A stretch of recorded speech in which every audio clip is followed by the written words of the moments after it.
Hello friends, आज आपण back साईडला बोट नेक गळा कसा पेपर कटिंग करायचा हे पाहणार आहोत। यासाठी आपल्याला छातीचं माप आहे 30 इंच। तर 30 इंचच आपल्याला 1/4 करायचं म्हणजेच 7.5 इंच आणि 7.5 इंचामध्ये शिवण्यासाठी आपल्याला एक्स्ट्रा 1.5 इंच मिळवायचे म्हणजे 9 इंचावरती आपण घडी टाकून घेतली या ठिकाणी 9 इंचाची। त्यानंतर ब्लाउजची उंची आहे 12 इंच, त्यामध्ये आपण 1 इंच शिवण्यासाठी घालणार आहोत म्हणजेच 13 इंचावरती या ठिकाणी आपण मार्किंग करून घेऊयात। दुसऱ्या साइडला पण आपण 13 इंचाची मार्किंग करून घेऊ म्हणजे आपल्याला बॉक्स आखायला सोपं जाईल।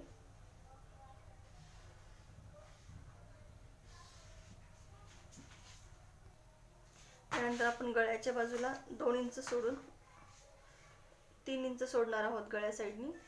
तिथून पुढे शोल्डर आपण 3.5 इंच घेणार आहोत। नंतर आर्म होल साठी 6 इंचाचा आपण बॉक्स आखणार आहोत। या ठिकाणी गोल राउंड द्यायचा आहे साधारणतः 3 इंचावरून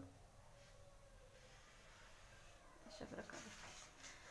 आता आपण गळ्यासाठी माप टाकून घेणार अगोदर आपण बाहेरचा जो भाग आहे तो अगोदर कट करून घेऊया।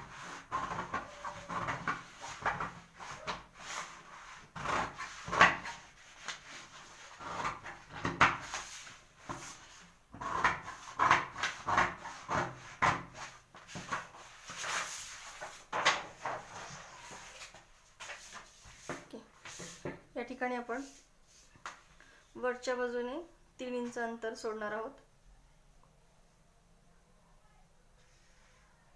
इथे एक मार्किंग करायची आहे आणि गळ्याची उंची आहे 9.5 इंच आणि त्यामध्ये आपल्याला अर्धा इंच ऍड करायचं आहे म्हणजे 10 इंचावरती पुढे हे कंटिन्यू करायचं आहे। आडवा पण इंच अंतर घेतलं आपण 3 इंच म्हणजे आपण हा जो बॉक्स आखलाय तो आहे आडवा 3 इंच आणि उभा 10 इंच। आपण वरच्या साइडने 3 इंचाचं अंतर सोडले।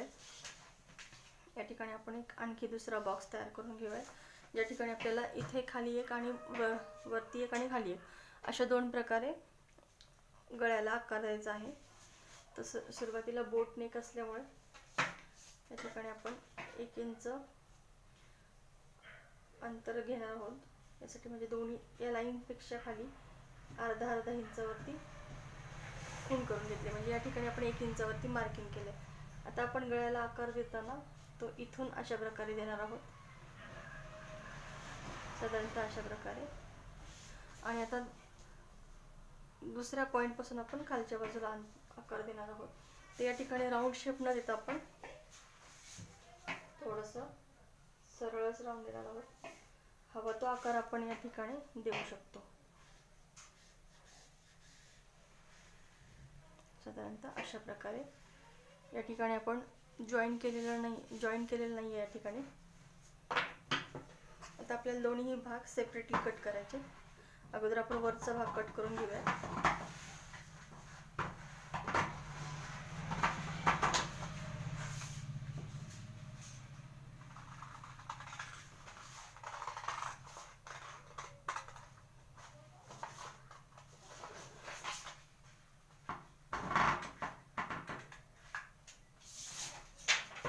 अशा प्रकारे आता आपण गळ्याला आकार देऊन घेतलाय। आपण या ठिकाणी हवा तो शेप घेऊ शकतो, फक्त वरचं जे अंतर आहे ते महत्त्वाचं असतं।